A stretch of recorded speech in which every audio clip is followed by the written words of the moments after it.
महाराज इधर पाली गांव में पालीवाल ब्राह्मण रहते थे। पाली के अंदर पालीवाल ब्राह्मण।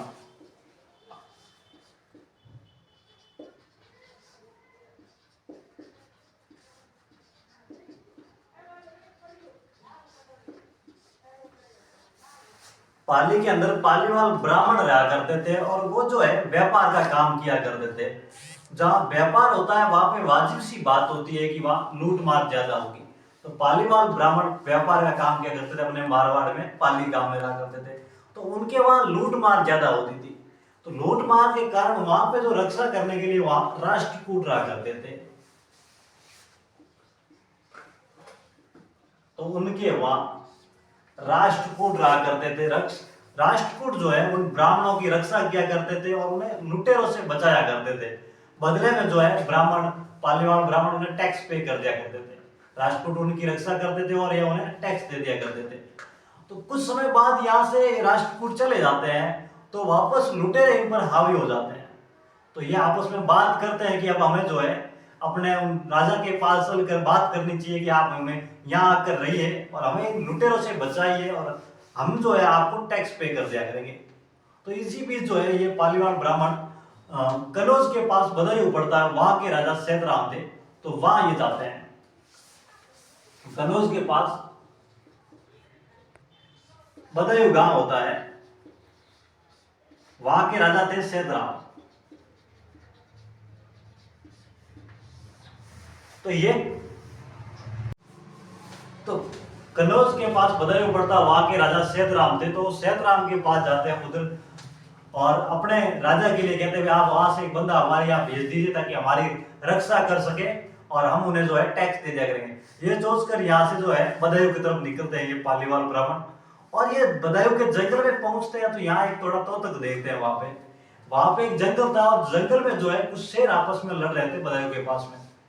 तो ये युवासी ये देखते हैं कि 4-5 शेर आपस में लड़ रहे हैं और एक शेर जो है वो बाकी वाले शेरों पे भारी पड़ रहा है। तो उनको लगता है कि यार ये शेर नहीं, ये एक मानव है जो बाकी 4 शेरों पे भारी पड़ रहा है और मानव खुद लड़ रहा है, एक आदमी लड़ रहा है। तो ये वहां से फिर राजा सैतराम के पास पहुंचते हैं, दरबार में जाते हैं और उनसे ये बात करते हैं कि राजा हमने जंगल में एक ऐसी बात देखी है और वहां 4 शेर आपस में लड़ रहे थे और उनमें से एक शेर में भारी पड़ रहा था, उन शेरों को मार रहा था। राजा कहता कि पहली बार मैं मिला आपको सुबह सुबह उल्लू बनाने के लिए।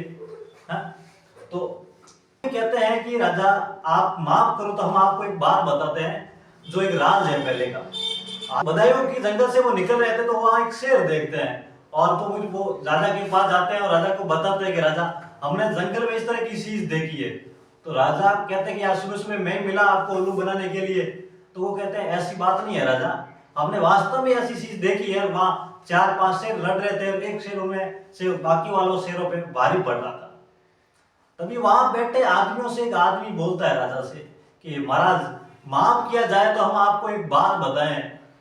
राजा कहते हैं आपके 7 ही गुना माफ है, जो भी किया है। अगर आप 7 मर्डर करके आ गए हैं तो भी आपका माफ किया जाता है, आप क्या बातें बताइए। वो आदमी कहता है राजा। तो ये कहानी शुरू होती वहां से, सैतराम का एक बेटा होता है जिसका नाम राव सिया है। राव सिया नाम इसलिए पड़ता है क्योंकि वो शेरों के साथ रहा था, इसलिए उसका नाम जो है राव सिया हो गया। जब राव सिया का जन्म होता है, कहा जाता है कि सैतराम के 100 बेटे हुआ करते थे और सिया के बारे में दुआ कहा गया है कि 49 सियो बड़ो और सिये बड़ा 50। यानी कि 49 से तो सिया बड़ा है और सिया के जो है वो 50 बड़े हैं। यानी कि सिया के जो नंबर है वो 51 नंबर पे आता है सिया। तो सिया का जब जन्म होता है तो वहां क्या कि अभी तो अपने पास घड़ी है तो घड़ी से समय देख लेते हैं। पहले घड़ी वगैरह होती नहीं थी तो चंद्रमा और सूर्य के आधार पर समय का अनुमान लगाया जाता था कि जहां पे सूर्य की छाया पड़ेगी वहां इस टाइम कि भाई जैसे सूर्य की छाया यहाँ से वहां होगी तो सूर्य ये टाइम होगा 12 बजे 1 बजे ऐसे। तो सूर्य की छाया के अकॉर्डिंग जो है समय निकालते थे और चंद्रमा जहाँ रहता था कि यहाँ चंद्रमा रहेगा तो इतना बजे होगा, यहाँ होगा तो इतने बजे होंगे। तो इस प्रकार दासी जो होती है कुछ काम में बिजी हो जाती है, थोड़ी देर बाद जो है वो लाइन खींचती। तो सैतराम के एक बेटा होता है और जब सैतराम के बेटा होता है तो उस समय क्या होता है कि दासी जो है वो लाइन खींचने में थोड़ी लेट हो जाती है, कुछ समय बाद 15-20 मिनट आधा घंटा बाद लाइन खींचती है। तो लाइन खींचती है, तो जब दास सेतराम जी अपने पंडित को बुलाते हैं कि भाई मेरे बेटा हुआ और उसके नक्षत्र वगैरह देखिए किस प्रकार उसकी कुंडली है, क्या होगा और कैसे होगा। तो पंडित जी आते हैं तो वो उस समय के अनुसार जहाँ पे लाइन खींची होती है उसके अनुसार उसके नक्षत्र कुंडली देखते हैं। तो वो कहते हैं सेतराम जी से कि इस बच्चे का मुंह जो है इसका बाप देखेगा तो वो बाप मर जाएगा। इस पर सेतराम जी को झटका लगता है, कहते हैं भाई अपने वैसे भी इतने बच्चे हैं, अगर एक का नहीं देखेंगे तो क्या ही होगा। तो वो अपने आदमियों से कहते हैं कि इस बच्चे को जो है आप मार के आ जाइए। तो उसके आदमी जाते हैं उस बच्चे को लेके जंगल में मारने के लिए। अब आदमी मन ही मन सोचते हैं कि यार एक दिन का बच्चा है, एक ही दिन का टावर है, इसको किस प्रकार मारा जाए। वैसे मारना कोई बड़ी बात नहीं है, लेकिन एक ही दिन के टावर को कैसे मारा जाए। तो ये सोचकर वो जो है उस बच्चे को जंगल में गुफा के अंदर फेंक आते हैं। और उस गुफा के अंदर होता ये है कि उसी दिन एक शेरनी अपने बच्चे को जन्म दे के बैठी होती है। तो वो बच्चा लुढ़कता लुढ़कता उस गुफा में शेरनी के बच्चे के पास जाकर गिरता है। तो शेरनी के बच्चे के पास गिरता है तो शेरनी उस बच्चे को समझती है भाई ये मेरा ही बच्चा है, और उसी प्रकार अपने बच्चे के साथ इस बच्चे को भी पालती है, बड़ा करती है। शेरनी के बच्चे के साथ रहता है, गुर्राता है, खाता है। वैसे शेरनी का बच्चा पंजा मारता है, वैसे ही वो दोनों पैरों पे चलता है। इस प्रकार जैसे शेर का बच्चा रहता है वैसे ये जो है सेतराम का बच्चा उसके साथ रहता है, शेरनी के साथ। इस प्रकार पला बड़ा होता है। तो ये पलीबार ब्राह्मण उसको बताते हैं तो फिर वो उनमें से आदमियों से वो आदमी खड़ा होता है, कहता है महाराज अगर आप हमें माफ करें, हमारे माफ किया जाए तो हम आपको एक बात बताएं। सेतराम कहते हैं भाई आपके 7 ही गुना माफ है, आप बताइए क्या बात है। तो वो कहता है कि महाराज हमने आपके उस बच्चे को जो आपने मारने के लिए भेजा था, हम उस जंगल में फेंक आए थे, गुफा में फेंक आए थे, शेरनी की गुफा में। हो ना हो ये वही बच्चा है जिसको हमने वहां फेंका। तो महाराज अपने आदमियों को कहते हैं, और इतने में जो है वो पालीवाल ब्राह्मण अपने व्यापार के लिए आगे चले जाते हैं। तो फिर अपने आदमियों के थ्रू उस आदमी को, मानव को जो शेरों के साथ लड़ रहा था, उसको अपने वहां दरबार में बुलाते हैं। तो आदमी जाते हैं, उसको जैसे तैसे उसको पकड़ के लाते हैं, वैसे तीर से घायल करके, वैसे भी जैसे पकड़ में आता है वैसे उसको पकड़ के यहाँ लाते हैं। और फिर उनको अपने जैसा व्यवहार सिखाते हैं, अपना जैसा उसको रोस्टेड मांस वगैरह खिलाते हैं। क्योंकि वहां तो था तो वो जिंदाबाद रहता था अपने शेरों के साथ, जैसे शेर रहते थे, क्योंकि आप कपड़े वपड़े धोते नहीं थे। जो शेर खाते थे वो खाता था, पंजे वंजे बड़े हुए थे, दांत बड़े हुए थे, बाल बड़े। तो जैसा यहाँ पे आप उनको आदमी बनाते हैं उसको, और मिनकों के साथ में रखते हैं। तो जैसा आदमी जिसके साथ रहता है वैसा उसका व्यवहार होता है। तो थोड़े दिन में वो ठीक ही हो जाता है। तो कुछ दिन बाद जो है वो पालीवाल ब्राह्मण वापस वहां से लौट रहे होते हैं अपना व्यापार करके। तो सेतराम से मिलते हैं और कहते हैं महाराज हमने जो बात बताई थी वो क्या है, कैसे है।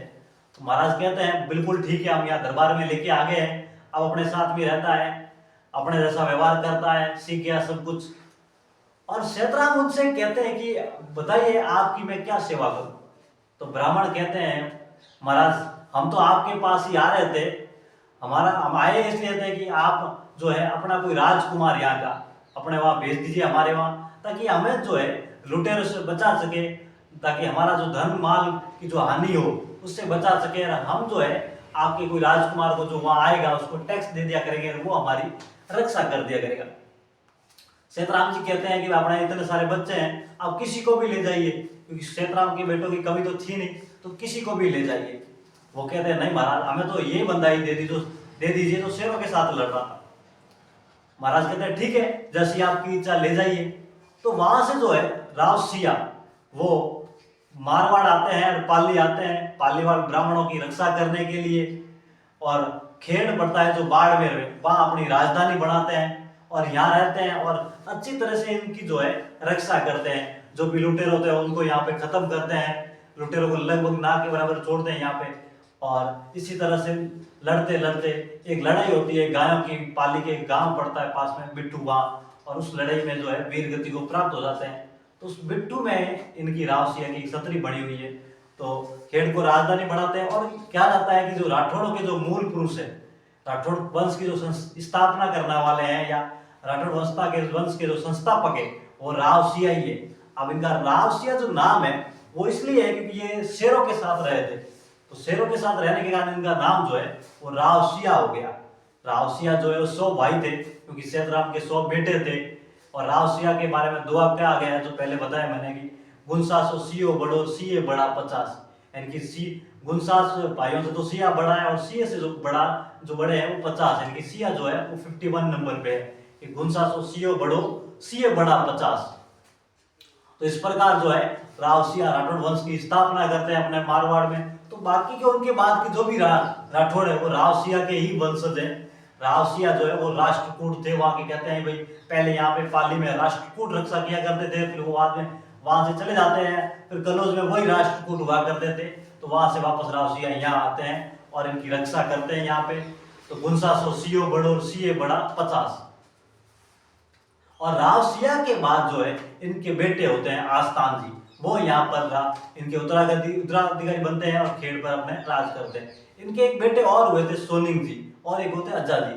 सोनिंग जी गुजरात की तरफ चले जाते हैं और वहां पे काफी सारे बड़े भूभाग पर अपना जो है अधिकार कर लेते हैं।